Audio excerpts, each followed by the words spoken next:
Hi, this is Kim Watson. Welcome to this week's Big Picture.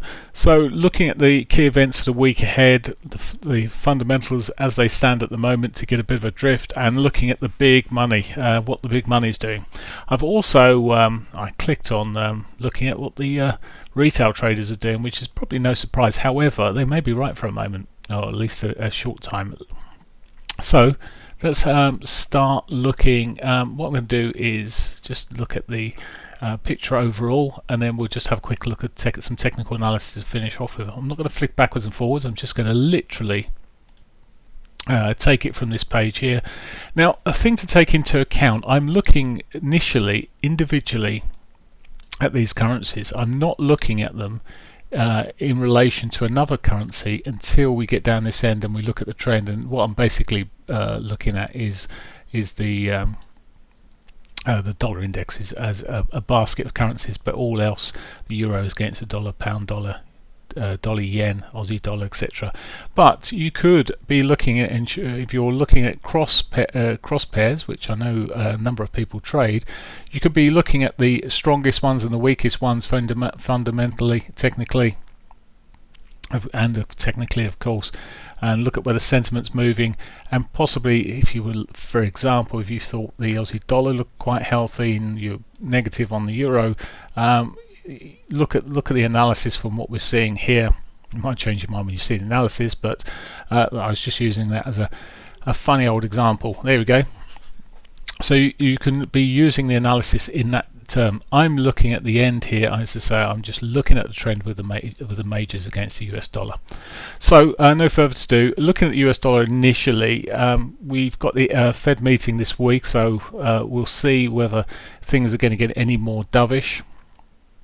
There has been some decent data. Last week we saw some decent data coming in, much better than expected in terms of GDP, but the personal spending wasn't fantastic today. That came out today, wasn't fantastic. There's some mixed numbers in there, and I do wonder if they'll see if they get any more dovish. People are almost expecting them to become more dovish. It's already priced in the market for a 0.25% cut later in the year. That's what the money markets are forecasting from the big side of things. So they're expecting a cut there, in other words, downside. However, how's it looked on by the sentiment from the big traders, asset managers? They're still buying into or I say still, but they're buying back into the US dollar at the moment. The hedge funds are dropping their positions. They're still bullish, still got net bullish positions, but they're dropping their positions, and I could see that rolling over a little bit. We may just see a bit of a move, and this may just be a bit of a sign. We've seen the dollar become quite strong. It's got a weekly and daily trend that are arguably both up.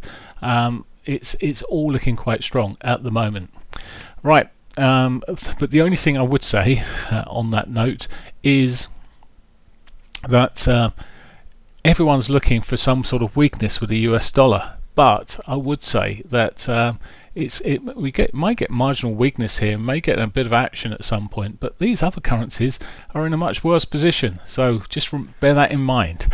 Right, euro dollar then.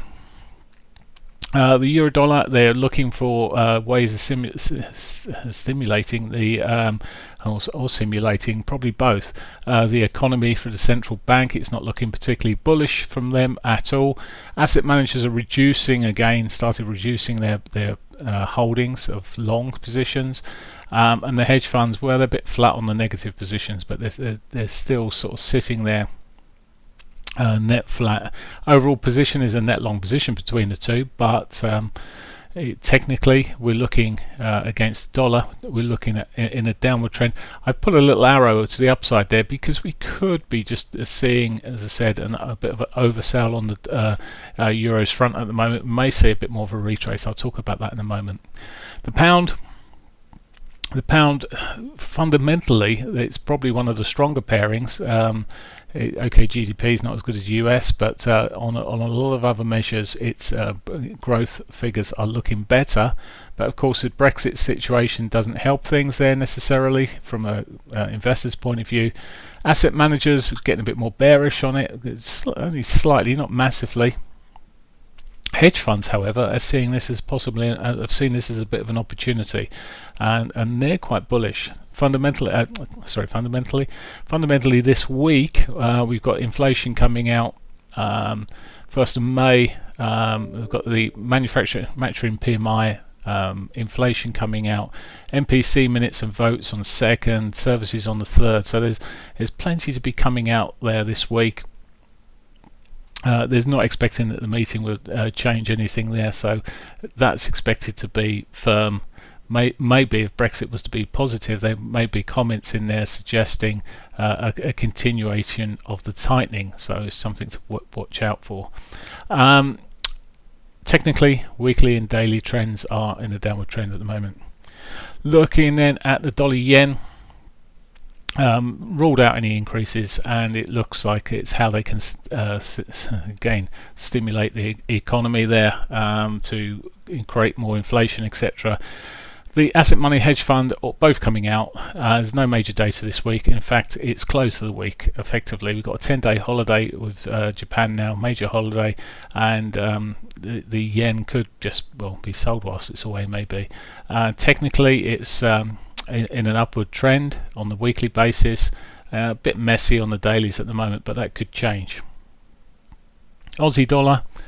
The Aussie dollar, interest rate wise, getting towards the dovish side, as I've said, and maybe a reduction on the Aussie dollar next time.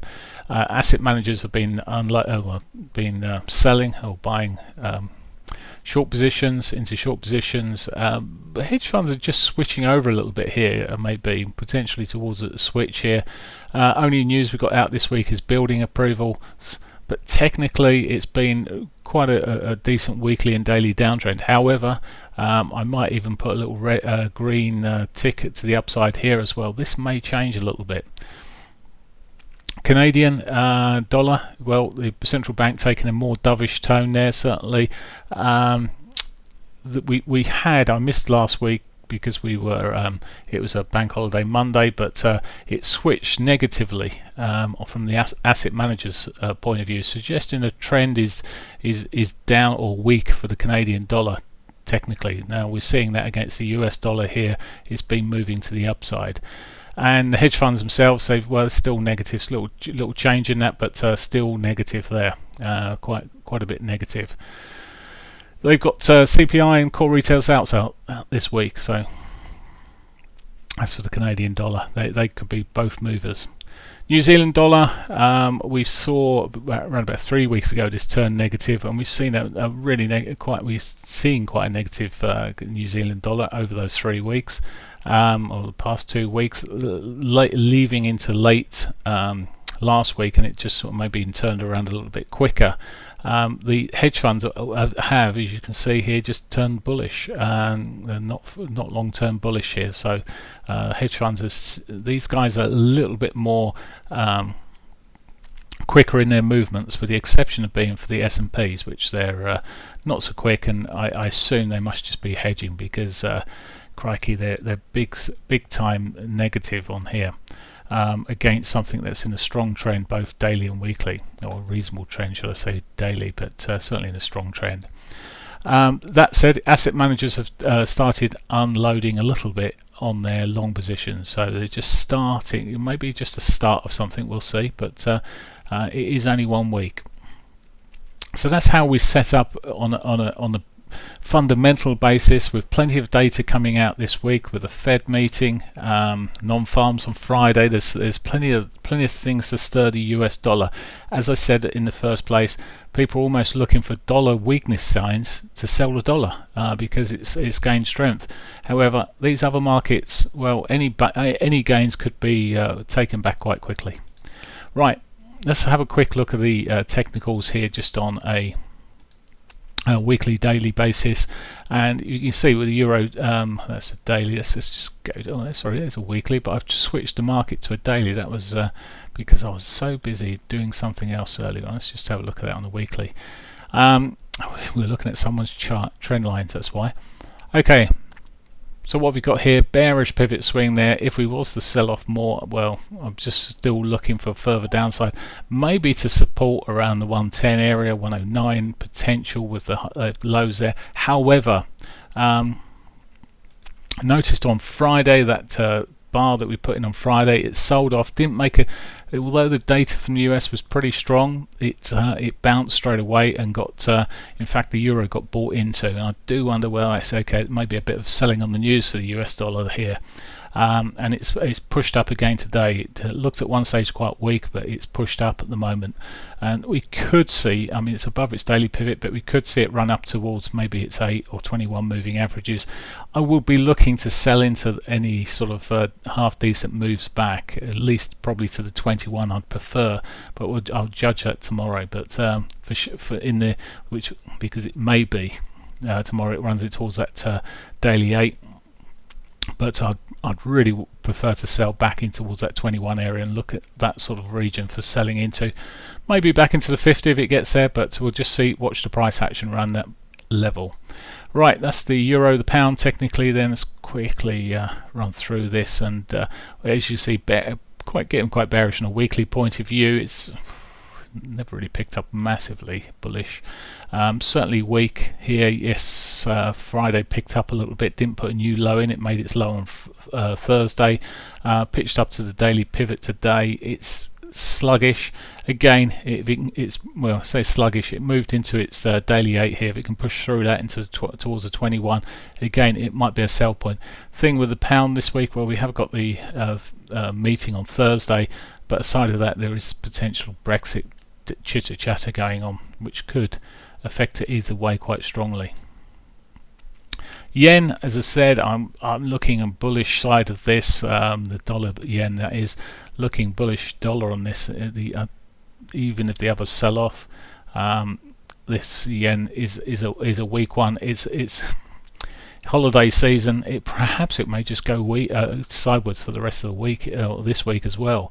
It did it last week, barely any movement of any description there, but we'll see what this data, when the US data comes out. Aussie dollar again turning around Thursday, Friday. Thursday puts a reversal signal in. Let's just see if we can get the weekly. There we go. Weekly wise, looks bearish on this point of view.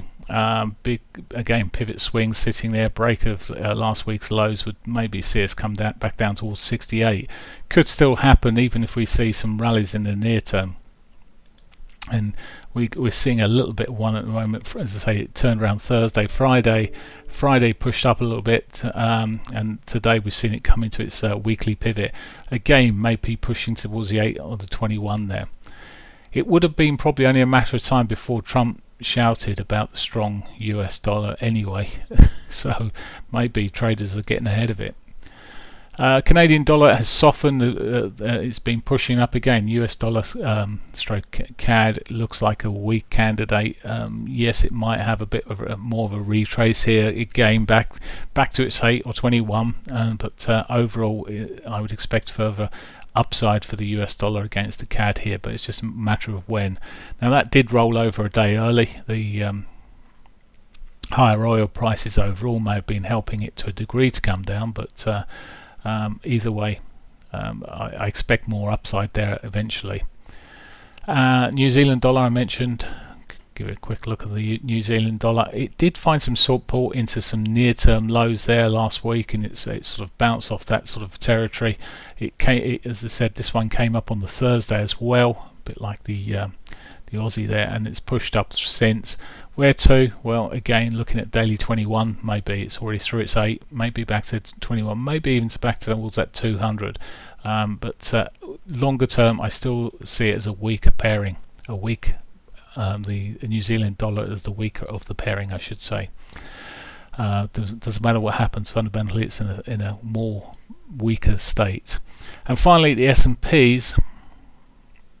He says, if we can pull up the S&Ps here, let's look at where we're going here. Let's get the weekly picture in. And, well, it's done it now. I was doing this earlier on today, and it was pitching around this area, and I said, well, I just think we'll be pushing up towards the 3,000 mark probably. The more people that are getting bearish on this, and the the more likely it will just carry on pushing through. Results are not that bad, as I keep on saying. Where else is traders or investors, etc., going to be putting their money? Bonds are not paying out the yields, so there's no money there. And until we see alternatives for them to put, I know people will say gold and silver and things, commodities. Yes, they may get a bit of an unusual push at this time of year as people look to put money somewhere else. But for now, it's left to the equity markets largely, to a lot of this big asset money. And the asset money is certainly still pushing in there. They're still bullish, okay, a little bit less. And they can be a bit early, so let's see what happens here. But still, from a weekly point of view, pushing up there, and certainly a daily point of view, it's just carried on. Hasn't even come back to the weekly pivot yet. It may pop back to that at some point today, tomorrow, but we'll see. But at the moment, it's still looking bullish there. So it's not one to stand in front of in my book. Just a quick look at, I did say I would look at what the retail traders are doing. I may just update this page here. I'm going to look at the sentiment as in a summary page, a quick sentiment summary here. As you see, it's surprising actually. Euro is already falling back. I mean, this was sitting at above the 70% line on the long side earlier on. It's already people probably taking profits, thinking, "Oh, I'll have that." Pound, well, it's still bullish there, 70%, and the contrarians would be doing the opposite. I think at the moment, perhaps the retail might have it right. We might have a little bit more upside, and the big money can probably sell into that quite comfortably. My money's not big enough to be holding on, or I don't want to be holding on against these current technical moves, so I'll be patient. That's it for me. Have a great week, and I'll be back next week. Bye for now.